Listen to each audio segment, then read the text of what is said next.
우리 마가복음 3장 20절에서 35절까지 말씀 함께 봉독하겠습니다. 마가복음 3장 20절에서 35절까지 말씀입니다. 제가 한 절, 여러분이 한 절 교독해서 봉독하도록 하겠습니다. 집에 들어가시니 우리가 다시 모임으로 식사할 겨를도 없는지라. 예수의 친족들이 듣고 그를 붙들러 나오니 이는 그가 미쳤다 함일러라. 예루살렘에서 내려온 서기관들은 그가 바알세불이 집혔다 하며 또 귀신의 왕을 힘입어 귀신을 쫓아낸다 하니 예수께서 그들을 불러다가 비유로 말씀하시되 사탄이 어찌 사탄을 쫓아낼 수 있느냐. 또 만일 나라가 스스로 분쟁하면 그 나라가 설 수 없고 만일 집이 스스로 분쟁하면 그 집이 설 수 없고 만일 사탄이 자기를 거슬러 일어나 분쟁하면 설 수 없고 망하느니라.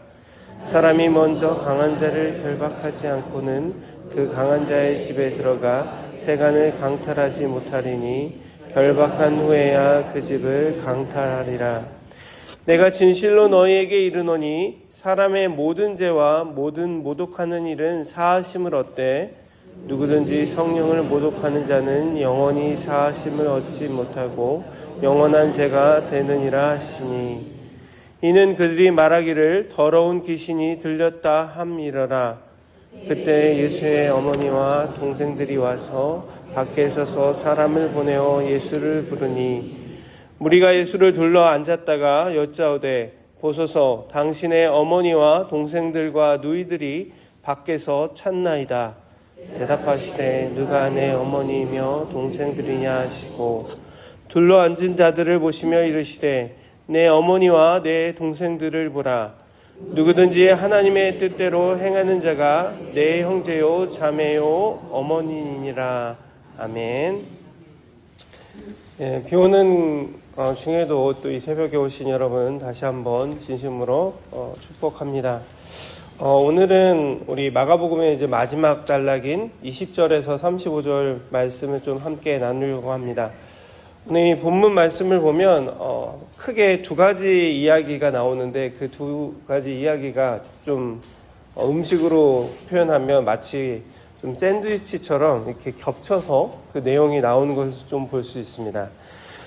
예수님의 가족이 예수님을 데려가려고 한다는 그 이야기가 처음에 시작에 나오고 또 마지막 말미에 나오고 그 가운데는 서기관들이 예수님을 바알세불로 그 고발한다는 그 이야기가 이렇게 나옵니다. 꼭 마치 샌드위치처럼 어떤 이야기가 시작이 되고 그다음에 다른 얘기가 나오고 그리고 또 마지막은 또 다시 그 얘기가 반복해서 그렇게 이야기가 교차해서 나온다는 것입니다. 그래서 오늘 이 마가는 이 두 가지 이야기를 근데 왜 이렇게 의도적으로 엮어서 이야기했는지 우리 그 메시지가 어떤 것인지 여러분들과 좀 함께 나누려고 합니다. 오늘 본문이 우리에게 던져주는 그런 핵심 질문은 이것입니다. 참된 가족이 과연 누구인가? 예수님의 대답은 우리가 상상하는 것을 뛰어넘어 오늘 대답해 주셨습니다. 오늘 그래서 그 대답을 함께 여러분들과 한 절 한 절 좀 나눠보려고 합니다. 20절 말씀부터 보시면 20절을 보면 예수님이 집에 들어가셨는데 다시 무리가 또 예수님을 쫓아 모여들어서 예수님과 제자들이 밥도 제대로 먹을 수 없는 상황이 되었다는 이야기가 나옵니다. 그 소식을 들은 예수님의 가족들이 나서기 시작하는 내용이 그리고 이어지는 21절에 나옵니다. 예수의 친족들이 듣고 그를 붙들러 나오니 이는 그가 미쳤다 함일러라. 여기서 그가 미쳤다라고 명하고 있습니다. 누가 얘기했나요? 바로 예수님의 그 가족들이 그렇게 생각했다라고 한 것입니다. 이것은 마가복음에서 어떻게 보면 충격적인 구절 중에 하나라고 볼 수 있습니다. 예수님의 친족들, 마가복음에서 얘기하는 이 단어는 친족들이 다른 사람들이 아니라 바로 마리아, 그 어머니 그리고 그의 형제들을 포함하는 것이었습니다. 그들이 이 예수님을 보시면서 얘가 이제 정신이 제정신이 아니구나라고 생각하고 그를 붙들러 데려오려고 했다는 것입니다. 과연 왜 그렇게 생각을 했을까요? 분명 마리아는 당연히 자신이 성령으로 잉태한 아이를 낳은 경험까지 했는데도 왜 그 예수님을 미쳤다라고까지 하며 그렇게 표현했을까요? 그것은 예수님이 쉬지도 않고 먹지도 않고 날마다 몰려드는 그 무리를 상대하며 그들을 가르치고 또한 병든 자들을 고치고 귀신을 쫓는 모습을 보면서 걱정스러웠던 것입니다.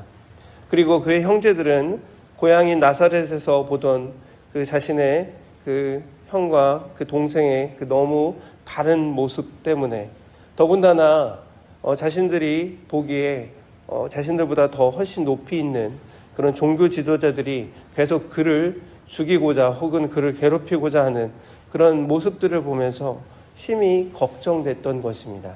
마치 우리가 우리의 자녀들이 혹여나 잘못된 일이 있을 때 걱정되고 잠을 못 드는 것처럼 그렇게 저러다가 다치지 않을까, 더 위험하기 전에 우리가 먼저 좀 데려가야 되지 않을까, 이런 심정이었을 것 같습니다. 이것은 분명 사랑에서 비롯된 걱정이었을 것입니다. 우리가 가족이 위험해 보일 때는 당연히 그 가족을 보호하고자 하는 그 보호 본능이 발동되는 게 너무나 자연스러운 반응이기 때문입니다. 그러나 그 사랑이 예수님의 사명을 이해하지 못한 그곳 속에서 나타나게 되면 그것은 오히려 그 일을 막는 것이 됩니다.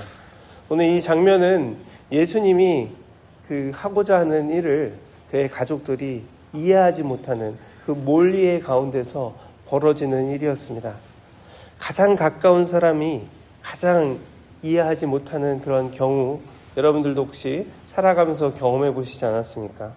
가장 내가 사랑하고 가장 가까이 여긴다는 그 사람이 어떨 때는 가장 나를 이해하지 못하고 나의 뜻과는 정말 반대되는 행동을 하는 것들.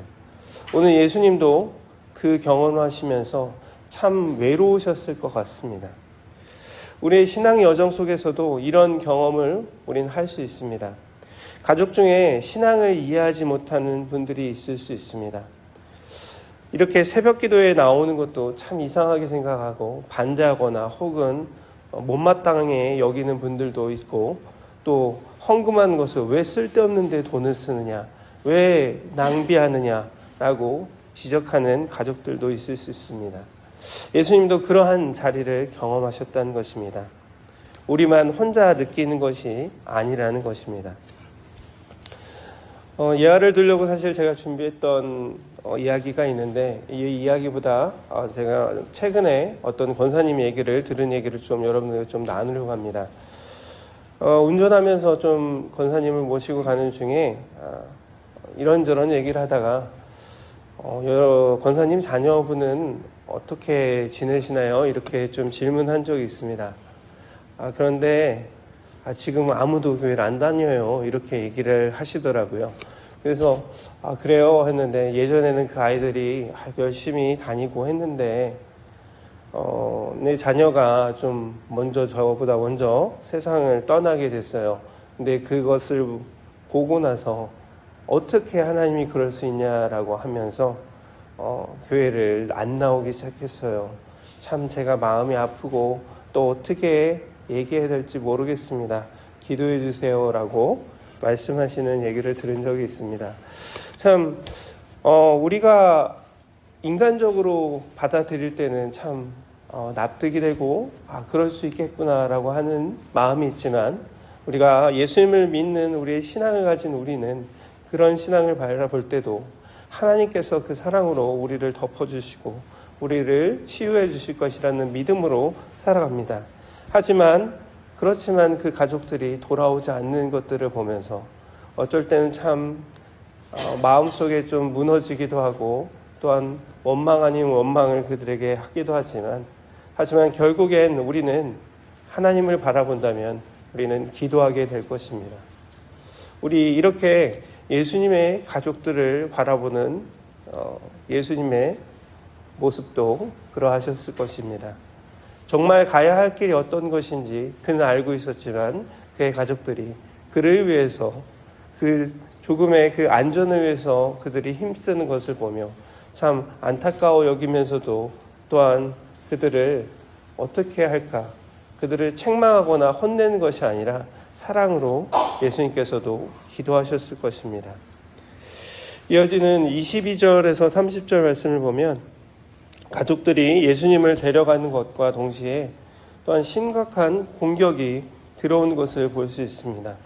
예루살렘에서 온 서기관들의 고발이었습니다. 22절에 예루살렘에서 내려온 서기관들은 그가 바알세불이 집혔다 하며 또 귀신의 왕을 힘입어 귀신을 쫓아낸다 하니, 여기서 바알세불, 예전에 김백현 목사님이었나요? 담임 목사님은 제가 이거는 잘 기억이 안 나는데 파리왕이라고 이렇게 표현하신 적도 있는데, 사실 이게 거슬러 올라가면 그 이방 신에 대해서 조롱하는 의미로 파리왕이라고 불려졌는데, 결국에는 그 뜻이 현재는 굳어져서 귀신의 왕 혹은 사탄을 가르치는 지칭 명사가 되었습니다. 그래서 이 유대인들은 바알세불을 귀신 혹은 사탄인을 가리키는 이름으로 쓰였는데, 서기관들은 예수님이 귀신을 쫓아내는 것을 자체를 부정하지는 않았습니다.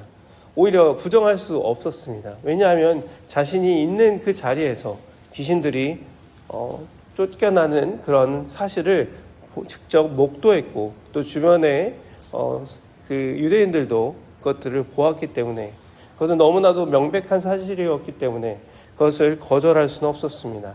그러면 이제 방법을 바꿔서 이 서기관들을 이렇게 한 것입니다. 그 능력의 출처가 하나님이 아니라 바로 사탄에서 온 것이다 라고 얘기한 것입니다. 그래서 저 예수님의 힘은 바로 하나님이 아닌 사탄의 힘으로 귀신을 쫓는다 라고 주장하고자 했던 것입니다. 그러자 예수님은 비유로 그 논리의 모순을 지적하십니다. 23절에서 26절입니다. 우리 좀 이거는 한번 같이 제가 한 절, 여러분이 한 절 교독해 보도록 하겠습니다. 23절에서 26절입니다. 예수께서 그들을 불러다가 비유로 말씀하시되 사탄이 어찌 사탄을 쫓아낼 수 있느냐? 또 만일 나라가 스스로 분쟁하면 그 나라가 설 수 없고, 만일 집이 스스로 분쟁하면 그 집이 설 수 없고, 만일 사탄이 자기를 거슬러 일어나 분쟁하면 설 수 없고 망하느니라. 아멘. 오늘 이 말씀을 보면 참 논리가 명확합니다. 만약에 사탄이 자기 편인 귀신을 쫓아낸다는 것은 자기가 만들려고 하던 그 귀신의 왕국, 사탄의 왕국을 스스로 무너뜨리는 격이라는 것입니다. 어떤 나라도 어떤 조직도 내부 분열이 있을 때 제대로 서 있을 수 없다는 것입니다. 그러므로 예수님이 귀신을 쫓는다면 그것은 사탄의 힘이 아니라 오히려 그것보다 더 강한 어떤 존재의 힘이라는 것을 예수님이 비유로 표현한 것입니다. 그러면서 27절에 예수님은 그 원리를 더 명확히 하십니다.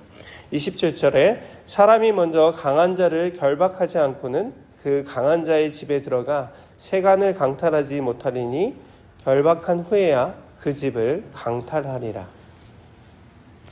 강한 자, 여기서 얘기하는 이 강한 자는 사탄이겠죠. 그 사탄. 예수님은 이미 근데 이 사탄에 대해서 우리 마가복음을 시작한 지 얼마 안 됐지만 이미 광야에서 사탄을 이기셨다는 내용이 1장 12절에서 13절 말씀에 나옵니다. 그리고 이제는 그 사탄의 집인 바로 이 우리가 살아가는 이 세상에 들어오셔서 사탄에게 묶여있던 사람들을 하나하나 오는 사람마다 해방시켜주고 계시다는 것입니다. 그렇게 귀신이 쫓겨나는 것은 바로 반대로 사탄의 나라가 물러가고 하나님의 나라가 이 땅에 임하고 있다는 그 증거를 보여주는 것입니다. 그리고 이어지는 29절에서 예수님은 매우 엄중하게 경고하고 계십니다. 29절과 30절은 좀 같이 함께 봉독하겠습니다. 누구든지 성령을 모독하는 자는 영원히 사하심을 얻지 못하고 영원한 죄가 되느니라 하시니 이는 그를 말하기를 더러운 귀신이 들렸다 함이러라. 아멘. 여기서 얘기하는 성령 모독죄라는 것은 사실 과거부터 현재까지도 많은 신자들이 사실 좀 불안해하기도 하고 좀 마음이 불편하게 만드는 그런 내용 중에 하나라고 생각합니다. 내가 혹시 이 죄를 범한 것이 아닐까? 내가 성령을 모독한 죄를 범하고 살지는 않을까? 이렇게 좀 생각하는 분들이 있을 것 같습니다.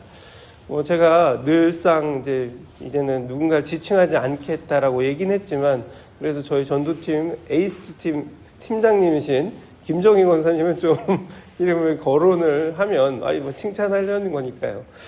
그 전도를 하루라도 내가 하지 않으면 정말 마음이 너무 불편해서 하나님께 죄를 범하는 건 아닌가, 그렇게 잠을 못 주무신다고 그렇게 얘기를 하시는 것을 들었습니다.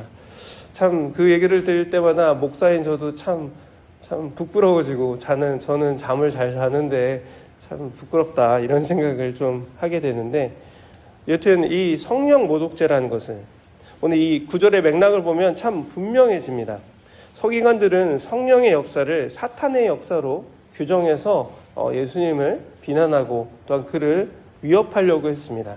그런데 그들이 얘기한 것은 결국 예수님이 빛이신 존재를 어둠으로, 그리고 선을 악이라고 끝까지 거부하고 주장한 것입니다. 성령 모독죄는 성령의 역사를 끝까지 완전히 의도적으로 거부하고 악이라고 칭하는 것을 의미한 것입니다. 이 죄가 용서받지 못한 것은 하나님이 그 사람을 용서하지 않기 때문이 아니라 바로 하나님의 용서를 그 사람이 거부하기 때문입니다.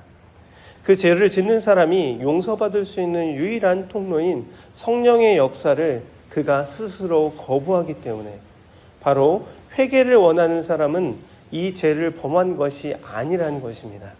다시 한번 설명을 드리면, 그 죄를 짓는 사람은 그 성령의 역사를 거부하는 것이지 하나님께서 결코 그 사람을 용서하지 않는다는 것이 아니라는 것입니다. 회개를 원하는 마음을 먹는다는 것 그 자체, 내가 성령을 모독하는 것은 아닌지 걱정하는 그 자체가 바로 성령 모독죄에 해당되지 않는 사람이라는 것입니다. 우리가 회개를 원하는 사람은 이 죄와 상관이 없는 것입니다. 그리고 이제 그 다음에 31절과 35절에 이제 처음 시작된 그 가족의 얘기가 다시 등장하게 됩니다. 예수님의 어머니와 형제들이 밖에 서서 사람을 보내어 예수님을 불렀습니다. 32절에서 무리가 예수님께 알려줍니다. 무리가 예수를 둘러 앉았다가 여짜오되 보소서 당신의 어머니와 동생들과 누이들이 밖에서 찾나이다. 그런데 예수님의 반응이 오히려 놀랍습니다. 우리 33절과 35절까지 좀 같이 함께 봉독해 보도록 하겠습니다. 대답하시되 누가 내 어머니이며 동생들이냐 하시고 둘러 앉은 자들을 보시며 이르시되 내 어머니와 내 동생들을 보라. 누구든지 하나님의 뜻대로 행하는 자가 내 형제요 자매요 어머니이시니라. 오늘 이 말씀을 보면 육신의 가족들을 예수님께서 무시하거나 부정한다는 말씀이 결코 아닙니다. 여러분 성경을 저보다 더 많이 보셨을 것 같은데, 여러분 말씀을 보면 예수님은 십자가에 달리는 그 순간까지도 자신의 어머니인 마리아를 요한에게 부탁하시는 내용이 나옵니다. 그만큼 그는 가족을 정말 소중히 여기셨다는 것입니다. 이 말씀은 그래서 그 육신의 가족을 대체하는 것이 아니라 오히려 새로운 가족의 개념을 확정하고 확장시키는 것입니다. 누가 내 어머니이며 누가 내 동생들이냐? 바로 이 질문은 예수님이 지금 자신을 둘러앉은 사람들, 바로 자신이 세운 그 12 제자들과 그 예수님을 쫓던 그 무리들을 가리키며 말씀하신 것입니다. 내 어머니와 내 형제들을 보라. 분명 예수님의 형제와 어머니는 밖에 있다고 했습니다. 그런데 오늘 예수님께서 말씀하십니다. 내 어머니와 내 형제들을 보라. 누구든지 하나님의 뜻대로 행하는 자가 내 형제의 자매요 어머니이니라. 예수님께서 새롭게 정의하신 참된 가족의 기준은 바로 혈연관계가 아닙니다. 바로 하나님의 뜻을 행하는 것이고 그것이 바로 하나님이 새롭게 정의하신 가족의 의미라는 것입니다. 어떻게 보면 이것은 굉장히 지금도 혁명적인 선언입니다. 우리도 혈연관계로 어찌됐든 재벌이 자신의 그 재산을 혹은 가업을 승계하려고 여러 가지 수를 쓰는 것을 우리는 지금도 보고 있는데, 당시 유대사에서는 더욱더 그것이 강하고 당연했다는 것입니다. 당시 유대사에서의 가족은 모든 것의 중심이었습니다. 그리고 그것을 이어주는 것은 가족의 그 혈연관계가 그들의 정체성을 결정해 주는 것이었습니다. 그런데 예수님은 그 경계를 넘어서는 새로운 가족을 오늘 선언하고 계신 것입니다. 이것은 예수님의 사역의 전반과 또한 일관되어 연결되어지는 것입니다. 예수님은 분명 죄인이라고 지칭되던 마태 세리를 부르셨고, 또한 이방 지역에서 온 무리들을 받아주셨고, 또한 세리와 죄인들과 함께 식사하셨습니다. 예수님의 가족은 기존의 그들의 통념으로 여겨지던 어떤 그 혈연이나 배경이 아니라 바로 하나님의 뜻을 함께하는 사람들로 이루어진다라고 선언하신 것입니다. 그렇다면 하나님의 뜻을 행한다는 것은 무엇일까요? 마가복음에서 가장 분명한 답은 예수님을 따르는 것이라고 분명히 이야기합니다. 예수님이 가르치시는 대로 살고, 또한 예수님이 사랑하시는 대로 사랑하고, 또한 예수님이 섬기는 대로 섬기며 사는 것, 이것이 바로 하나님의 뜻을 행하는 것입니다. 오늘 이 새벽 이 자리에 모인 우리는 어떤 존재일까요? 우리는 예수님의 말씀대로 살아갈 때 우리는 예수님 안에 한 가족이 되는 것입니다. 우리가 설령 혈연관계로 연결되어 있지 않더라도, 우리의 살아온 배경이 다른다 할지라도, 우리의 성격과 우리의 삶이 다른다 할지라도, 우리가 예수님 안에서는 하나님의 뜻을 함께 한다면 우리는 하나님 안에 한 가족이 된다는 것입니다. 바로 그것이 우리를 형제요, 자매요, 어머니로 묶어주는 하나의 길이라는 것입니다. 이 새벽기도 공동체는 단순한 모임이 아닙니다. 바로 예수님께서 선언하신 새로운 가족입니다. 예수님의 이 새로운 가족은 오늘도 이 새벽기도의 자리에서, 그리고 우리 목장에 모인 그 소그룹에서도, 그리고 또 다른 교회에 봉사하는 그 모임에서도 계속 만들어지고 지속되고 있는 것입니다. 오늘 마가복음 3장 20절에서 35절까지의 이 본문은 그래서 우리에게 명확하게 세 가지의 도전을 줍니다. 먼저 첫 번째로, 우리가 우리 주변에 우리를 가장 가까운 사람들이 이해하지는 못하는 그 가운데서도 믿음을 지키시기 바랍니다. 예수님도 가장 가까운 가족에게 오해를 받으셨고, 또한 그들에게 자신의 뜻을 이해하지 못하는 그 외로움을 겪으셨습니다. 신앙 때문에 가족들과 갈등이 있고, 그리고 마음이 아픈 일이 있다면 그것이 나만 겪는 일이 아니라 예수님도 그와 같은 길을 걸으셨다는 것을 여러분 기억하시기 바랍니다. 그래서 어느 누군가를 원망하거나 혹은 낙담하기보다는 기도로, 그리고 다툼이 아닌 사랑으로 여러분 살아가시기 바랍니다. 그리고 두 번째로, 성령의 역사에 마음을 열어두시기 바랍니다.